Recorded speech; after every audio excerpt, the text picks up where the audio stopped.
This video sponsored by BuyMode. Download the app on Google Play. ஷிர்க்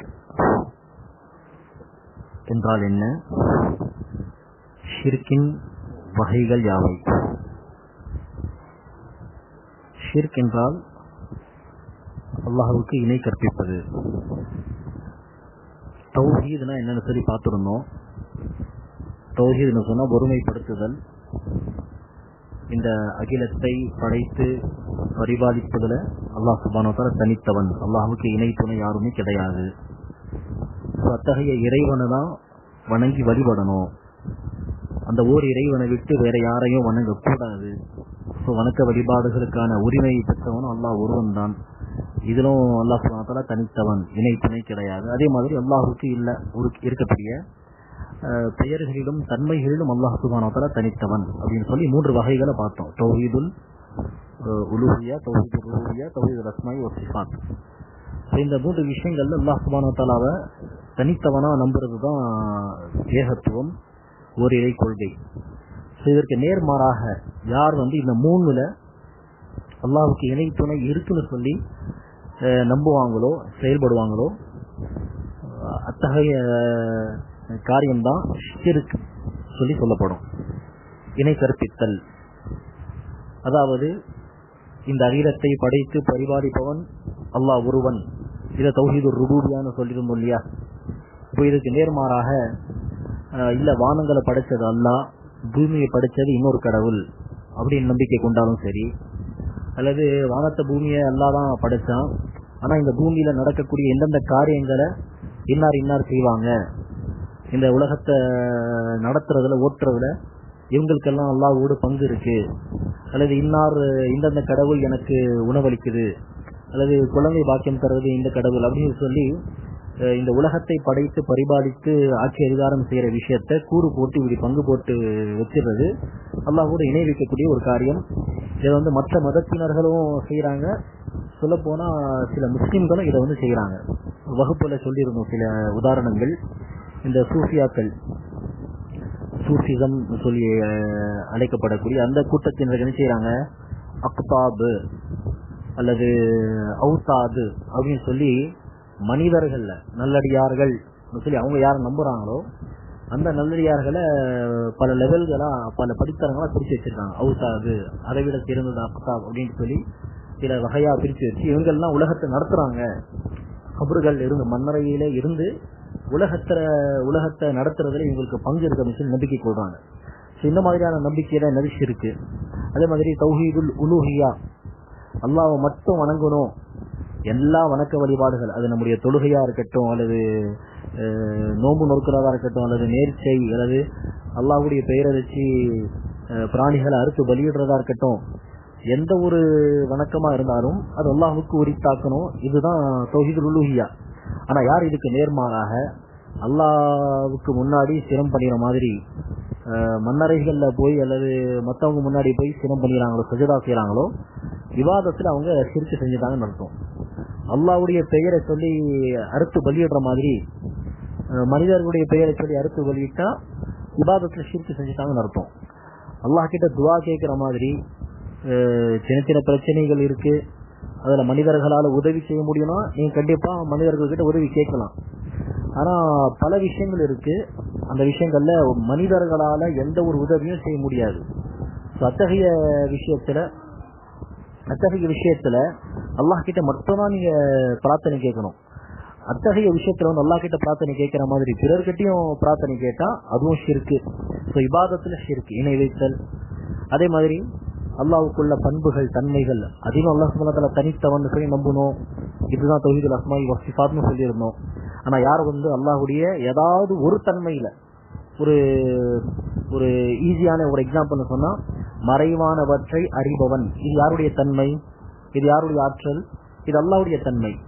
மறைவான கல்வி அல்லாஹ்வுக்கு மட்டுமே தான் இருக்கு.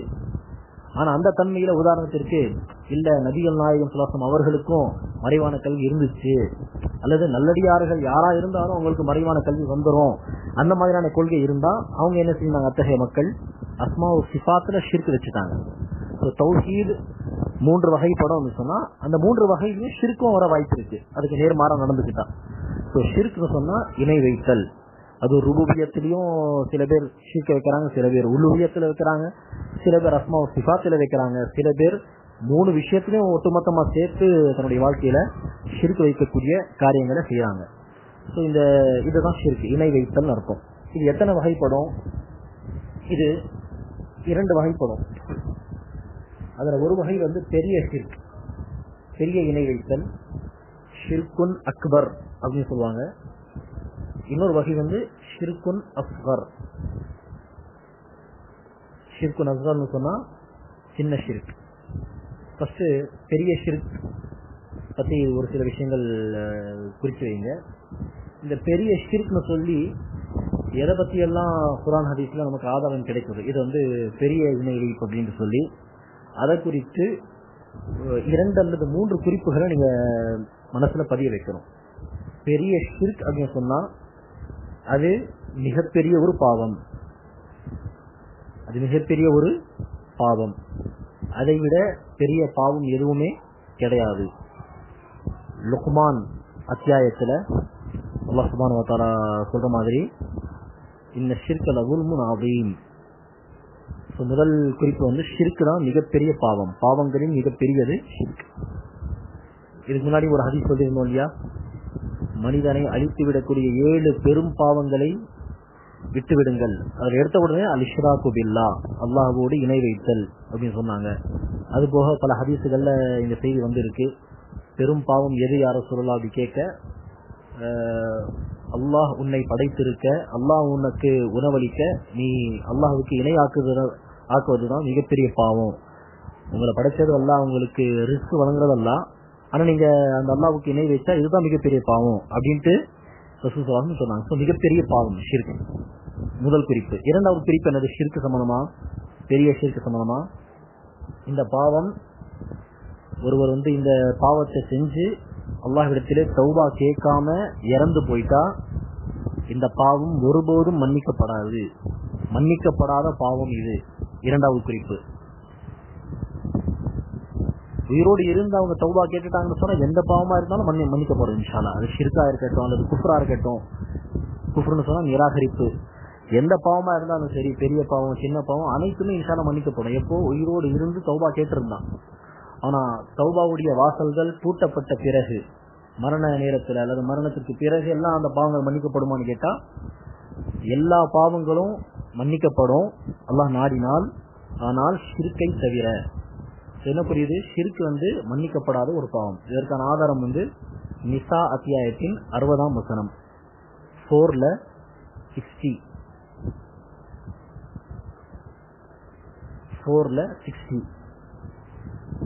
அல்லாஹ் சுப்ஹானஹு வ தஆலா சொல்றான், லா இன்னல்லாஹ லா யக்ஃபிரு அன் யுஷ்ரக பிஹி வ யக்ஃபிரு மா தூன ذلك லிமன் யஷா. அல்லாஹ்வோடு இணை வைப்பதை அல்லாஹ் சுப்ஹானஹு வ தஆலா ஒருபோதும் மன்னிக்க மாட்டான். அதை தவிர, அது பொய் சொல்றதா இருக்கட்டும், திருடுறதா இருக்கட்டும், அதை தவிர உள்ள பாவங்கள் எதுவாக இருந்தாலும் அல்லாஹ் நாடியவர்களுக்கு அதை மன்னித்து விடுகிறான். தௌபா கேட்காமலே அவங்க இறந்து போயிருந்தாலும் அல்லாஹ் அதை நினைச்சா மன்னிச்சிருவான். ஆனா ஷிர்க ஒருபோதும் மன்னிக்க மாட்டான். இரண்டாவது குறிப்பு, ஷிர்க் என்பது, இணை வைப்பது என்பது மன்னிக்கப்படாத ஒரு பாவம், அதுக்கு மன்னிப்பே கிடையாது. மூன்றாவது குறிப்பு என்னது? மன்னிக்கப்படாத பாவம். மன்னிக்கப்படாத பாவம் என்ன அர்த்தம்? அதற்கான தண்டனை அனுபவிக்கணும்னு அர்த்தம் இல்லையா? அல்லாஹ் மன்னிச்சுட்டா தண்டனை இல்ல, மன்னிக்கணும்னு சொன்னா தண்டனை இருக்கு நடத்தும். அந்த தண்டனை நிரந்தர நரகம். மூன்றாவது குறிப்பு இணை வைப்பதற்கான தண்டனை என்பது நிரந்தர நரகமாகும். 5:72 அந்த வசனத்தில் அல்லாஹ் சுப்ஹானஹு வ தஆலா சொல்றான். 5:72. ஈசா அலைஹிஸ்ஸலாத்து வஸ்ஸலாம் தன்னுடைய மக்களை பார்த்து பிரச்சாரம் செய்யறதா, உபதேசம் செய்யறதா அல்லாஹ் சுப்ஹானஹு வ தஆலா குறிப்பிடும் பொழுது ஈசா அலைஹிஸ்ஸலாம் சொல்றாங்க தன்னுடைய மக்களை பார்த்து, உங்களுடைய என்னுடைய இறைவனாகிய அல்லாஹ்வை நீங்கள் வணங்குங்கள். சொல்லிட்டு பிறகு சொல்றாங்க, வமன் யுஷ்ரிக் பில்லாஹி ஃபக்கத் ஹர்ரமல்லாஹு அலைஹில் ஜன்னத. மேலும் சின்னமாக யார் அல்லாஹ்வுக்கு இணை வைப்பார்களோ அவர்கள் மீது அல்லாஹ் சுப்ஹானஹு வ தஆலா சொர்க்கத்தை ஹராமாக்கி விட்டான். சொர்க்கம் அவர்கள் மீது ஹராம், ஒருபோதும் நுழைய முடியாது, நிரந்தர நரகத்தில் அவங்க இருக்கணும். காலிதீன ஃபீஹா அபதா, நிரந்தரமாக நரகத்துல வசிக்கக்கூடியவங்களா அவங்க இருப்பாங்க. நபிகள் நாயகம் ஸல்லல்லாஹு அலைஹி வஸல்லம் அவங்க முஆஸ் பின் ஜபல் ரலியல்லாஹு அன்ஹு கூப்பிட்டு கேட்கிறாங்க, முஆஸ் பின் ஜபலே,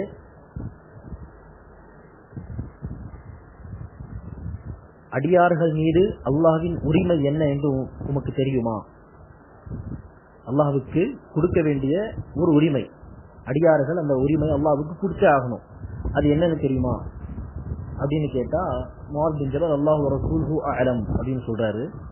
ரசூல் ஸல்லல்லாஹு அலைஹி வஸல்லம் சொல்றாங்க, அவங்க அவர்களை படைத்த அல்லாஹ் ஒருவனை மட்டுமே அவங்க வணங்கணும், இது அல்லாஹ்வுடைய உரிமை, அடியார்கள் இந்த உரிமை அல்லாஹ்வுக்கு கண்டிப்பா கொடுத்தே ஆகணும் அப்படின்னு சொல்றாங்க. கொஞ்ச நேரம் கழிச்சு மறுபடியும் ரசூல் கேட்கிறாங்க, இந்த உரிமையை அடியார்கள் அல்லாஹ்வுக்கு கொடுக்க வேண்டிய முறைப்படி சரியா கொடுத்துட்டாங்கன்னு சொன்னா அல்லாஹ்வின் மீது அடியார்களுடைய உரிமை என்ன என்று தெரியுமா அப்படின்னு கேட்க, அதுக்கும் அவங்க அல்லாஹ் ரசூல் ஆலம் அப்படின்னு சொல்ல நபிகள் நாயகம் ஸல்லல்லாஹு அலைஹி வஸல்லம் சொல்றாங்க, யார் ஷிர்க் செய்யாம இறந்து போவாங்களோ, அல்லாஹ்வை மட்டுமே வணங்கிட்டு இருந்திருப்பாங்களோ உலகத்துல, அத்தகைய மக்களை சொர்க்கத்தில் அனுப்புவது அல்லாஹ்வின் மீது அடியார்களின் உரிமையாகும் அப்படின்ட்டு ரசூல் ஸல்லல்லாஹு அலைஹி வஸல்லம் குறிப்பிடுறாங்க. இந்த நோக்கத்துக்காக தான் ஷிர்க்ல இருந்து மனிதர்களை காப்பாற்றணும், தௌஹீத்வாதிகளாக அவங்கள ஆக்கணும் என்பதற்காக தான் நபிமார்கள் ரசூல்மார்கள் எல்லாரும் இந்த உலகத்துக்கே அனுப்பப்பட்டாங்க. இந்த நோக்கம்தான் நம்மிடத்திலையும் அடிப்படை நோக்கமா இருக்கணும். நீங்க பல காரியங்களை, நற்செயல்களை, பல சேவைகளை நீங்க செய்யலாம், ஆனா அந்த அனைத்து சேவைகளுக்கும் அனைத்து நற்பணிகளுக்கும் அடிப்படை தௌஹீதுக்காக பாடுபடுறது, இதுதான் இருக்கணும். ஷிர்க்கிலிருந்து மனிதர்களை பாதுகாக்கிறது, இதுதான் அடிப்படை நோக்கம். இதற்கு அடுத்துதான் மற்ற பல நோக்கங்கள் வருமே தவிர இதைவிட பெரிய நோக்கமா அடிப்படை நோக்கமா மற்ற விஷயங்கள் வந்துடக்கூடாது. சரி, ஷிர்க்கினுடைய இரண்டாவது வகைன்னு சொன்னோம், சின்ன ஷிர்க், சிறிய ஷிர்க். சிறிய ஷிர்க்னா என்னது எக்ஸாக்டா சொல்றதா இருந்தா அதுல இப்போதைக்கு உங்களுக்கு தெரிய வேண்டிய செய்தி இரண்டு விஷயங்கள் அதுல வரும். ஒன்னு முகஸ்துதி, இரண்டாவது பிறர் மீது சத்தியம் எடுத்தல், சத்தியம் செய்யறது, அல்லாஹ்வை தவிர பிறர் மீது சத்தியம் செய்யறது. சத்தியம் செய்யறது பத்தி இன்ஷால்லா அடுத்து பார்க்கலாம். முகஸ்துதி என்பதை ரசூல் ஸல்லல்லாஹு அலைஹி வஸல்லம் அவர்கள் சின்ன ஷிர்க் அப்படின்னு சொல்றாங்க. உங்களை குறித்து சிறிய ஷிர்க்கை நினைத்து நான் அதிகமாக அஞ்சுகிறேன் அப்படின்னு ரசூல் ஸல்லல்லாஹு அலைஹி வஸல்லம் சொன்னதா ஒரு ஹதீஸ்ல வந்திருக்கு. சின்ன ஷிர்க் அதிகமாக செய்வாங்களோ மக்கள் அப்படின்னு சொல்லி ரசூல் அவர்கள் அதிகமா பயப்பட்டிருக்காங்க. சின்ன ஷிர்க் என்னது? முகஸ்துதி, இன்னார் பார்க்கணும், இன்னார் என்ன பத்தி புகழ்ந்து பேசணும் என்கிற அந்த எண்ணத்தோடு வணங்குறது, வழிபடுறது. இப்படி செய்யும் பொழுது அந்த வணக்கம் வீணா போயிடும், நன்மை கிடைக்காது ஒண்ணு. ஆனா அதே நேரத்துல அந்த நன்மையான காரியம் எண்ணத்துல கோளாறு இருந்ததுனால பாவமா மாறிடும் அப்படின்ட்டு ஹதீஸ்ல நாங்க பாக்குறோம். எனவேதான் உள்ள தூய்மையோடு அல்லாஹ் சுப்ஹானஹு வ தஆலா வணங்கி வழிபடணும். அதே மாதிரிதான் பிறர் மீது சத்தியம் செய்யறதும் சின்ன ஷிர்க் அப்படின்ட்டு இன்ஷால்லா அடுத்து பார்ப்போம்.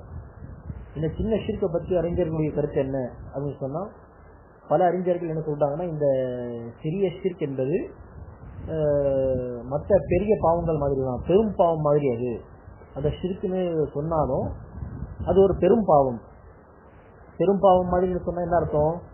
அது மன்னிக்கப்படும், அதோடைய தண்டனை இல்ல, நிரந்தர நரகம் எல்லாம் இல்ல சொல்லி அந்த பெரிய ஷிர்க்குக்கு நேர்மாறா இது இருக்கு, பெரும் பாவம் மாதிரியா இதுவும் அப்படின்னு சொல்றாங்க.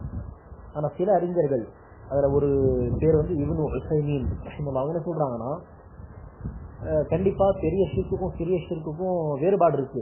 அது என்ன வேறுபாடு? சின்ன ஷிர்க் முகஸ்துதி அல்லது பிறர் மீது சத்தியம் எடுத்த நிலைமையில ஒருத்தர் இறந்து போயிட்டா தௌபா கேட்காம, நிரந்தர நரகம் அவங்களுக்கு தண்டனை கிடையாது. பெரிய ஷிர்க் மாதிரி இவங்க நிரந்தர நரகத்துல எல்லாம் போயிட மாட்டாங்க, இதுதான் வேறுபாடு. ஆனா அதே நேரத்தில் அல்லாஹ் சுப்ஹானஹு வ தஆலா ஷிர்க்க மன்னிக்க மாட்டேன் அப்படின்னு சொல்றான் இல்லையா? நிசாவுடைய ஒரு வசனத்தை சொன்னோம் இல்லையா, 60ஆம் வசனம், நிசா அத்தியாயத்தின் 60ஆம் வசனம், அல்லாஹ் ஷிர்க்க மன்னிக்க மாட்டான். அந்த வார்த்தையை வச்சு என்ன சொல்றாங்கன்னா, இந்த சிறிய ஷிர்க்கு ஷிர்க்கு தான், அந்த அடிப்படையில அந்த ஷிர்க்கும் மன்னிக்கப்படாது. ஆனா மன்னிக்கப்படாதுன்னா என்ன அர்த்தம்? இல்ல நிரந்தர நரகம் அப்படி இல்ல அர்த்தம். மன்னிக்கப்படாது, அதற்குரிய தண்டனை கண்டிப்பா அனுபவிச்சாகணும். ஆனால் அது வந்து டெம்பரரியான ஒரு தண்டனையாக தான் இருக்கும். ஒரு கட்டத்திற்கு பிறகு அவங்க நிச்சயமா சொர்க்கத்துக்கு வந்துருவாங்க அப்படின்னு குறிப்பிடுறாங்க. இது வந்து ஷிர்க்குடைய 2 வகைகள், பெரிய ஷிர்க், சின்ன ஷிர்க். பெரிய ஷிர்கா இருந்தா அது மிகப்பெரிய பாவம், மன்னிக்கப்படாத பாவம், அதற்குரிய தண்டனை நிரந்தர நரகம். சின்ன ஷிர்க்னு சொன்னா அதுல 2 விஷயங்கள் வரும், முகஸ்துதி மற்றும் அல்லாஹ்வை தவிர பிறன் மீது சத்தியம் செய்தல். இது ஷிர்க்கு என்கிற அந்த பேர் கொடுக்கப்பட்ட காரணத்தினால இதுவும் மன்னிக்கப்படாது. ஆனா அதற்குரிய தண்டனை என்ன இல்லை, நிரந்தர நரகம் கிடையாது. ஒரு கட்டத்திற்கு பிறகு அவங்க சொர்க்கத்துக்கு இன்ஷா அல்லாஹ் அனுப்பப்படுவாங்க, ஷிர்க்கு பெரிய ஷிர்க் செய்யாத நிலையில அவங்க இறந்து போயிருந்தா. சரி, அடுத்த கேள்வி 11th கொஸ்டின். இப்போ ஷிர்க்குனா என்ன அது சொல்லி பார்த்திருக்கோம். அந்த வகையில ஷிர்க்குடைய ஒரு சில வகைகளை இப்போ பார்க்கலாம். அதாவது அந்த பெரிய ஷிர்க்ல வரக்கூடிய, அந்த சின்ன ஷிர்க்ல வரக்கூடிய ஒரு சில வகைகள். அதுல 11வது கேள்வியா, தாயித்துகளுடைய சட்டம் என்ன? தாயித்துகள், தாயித்துகள் என்னது? தாயித்துகள்னு சொன்னா ஏதாவது கழுத்துலையோ கையிலையோ தொடையிலையோ அல்லது தோல்லையோ அல்லது இடுப்புலையோ கயிறு கட்டுறது, ஏதாவது தகடை கட்டி வச்சுக்கிறது, அல்லது வீட்டு வாசல்லையோ, அல்லது சில பேர் வந்து என்ன செய்வாங்க, வண்டி முன்னாடி ஏதாவது தொங்க விடுவாங்க, முன்னாடியோ பின்னாடியோ ஏதாவது வண்டியில தொங்க விடுவாங்க. இது அனைத்துமே அந்த தாயித்துகள்ல வந்துடும். அல்லது சில முஸ்லிம்கள் என்ன செய்யறாங்க, இன்னைக்கு பச்சை துணியில வந்து ஒரு தேங்காயை சுத்திட்டு பச்சை துணியால அதை வந்து வீட்டு வாசல்ல தொங்க விடுவாங்க, அல்லது தகடுகளை மாற்றி வச்சிருப்பாங்க, அல்லது சில வீடுகளில் வந்து குதிரை காலு கீழே ஒரு இரும்பை வந்து அடிப்பாங்க இல்லையா, யூ ஷேப்ல, அந்த மாதிரியான இதை வந்து வீட்டு வாசல்ல இது பண்ணி வச்சிருப்பாங்க, அட்டாச் பண்ணி வச்சிருப்பாங்க. இந்த அனைத்து விஷயங்களும் அந்த தாயித்துகள் என்கிற அந்த கோஷ்டில வந்துடும். இந்த தாயித்துகளை பத்தி நம்முடைய கொள்கை என்னவா இருக்கணும் அப்படின்னு சொன்னா, இது வந்து தடை செய்யப்பட்ட ஒன்று, தடை செய்யப்பட்டதிலும் ஷிர்க்கு வைக்கக்கூடிய ஒரு காரியம் அப்படின்ட்டு மார்க்கத்துல இதை பத்தி சொல்லப்பட்டிருக்கு. முதலாவதா இதை ஷிர்க்குன்னு சொல்லி ஏன் சொல்றோம் என்கிற அந்த கான்செப்ட், அந்த கோட்பாடை புரிஞ்சுக்கணும். தாயித்துகளை மாற்றி பயன்படுத்தும் போது என்ன ஆகுதுன்னு சொன்னா, மக்களுடைய கவனம் எல்லாம், மக்களுடைய தவக்குள், அவங்களுடைய நம்பிக்கை எல்லாம் அந்த தாய்க்கு மேல போய் நிக்குது. ஆனா நம்முடைய கொள்கை என்னது, நன்மையா இருக்கட்டும் தீமையா இருக்கட்டும், இது அல்லாஹ் சுப்ஹானஹு வ தஆலாவின் புறத்திலிருந்து வரக்கூடியது. நன்மை நமக்கு நன்மை ஏற்படுத்தி தருபவனும் அல்லாஹ். நம்முடைய வாழ்க்கையில தீமைகள் வந்தாலும் அதுவும் அல்லாஹ் சுப்ஹானஹு வ தஆலாவுடைய நாட்டம் தான். அப்படி இருக்க ஒரு தீமையிலிருந்து நம்மை பாதுகாத்து மறுபடியும் நன்மையின் பக்கம் அழைத்து செல்பவனும் அல்லாஹ் தான். தீமையிலிருந்து நம்மை பாதுகாத்து நமக்கு நன்மைகளை சந்தோஷத்தை தருபவனும் அல்லாஹ் தான்.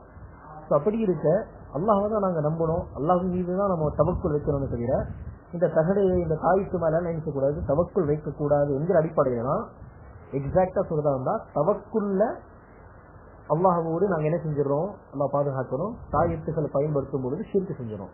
அல்லாஹ் மேல வைக்கக்கூடிய தவக்குல அந்த தாயத்து மேல வச்சிடும். இதுதான் எக்ஸாக்ட் ரீசன். இதை குறித்து தௌபா அத்தியாயத்தின் 51ஆம் வசனத்துல அல்லாஹ் சொல்றான். தௌபா அத்தியாயம் 51ஆம் வசனம் 51.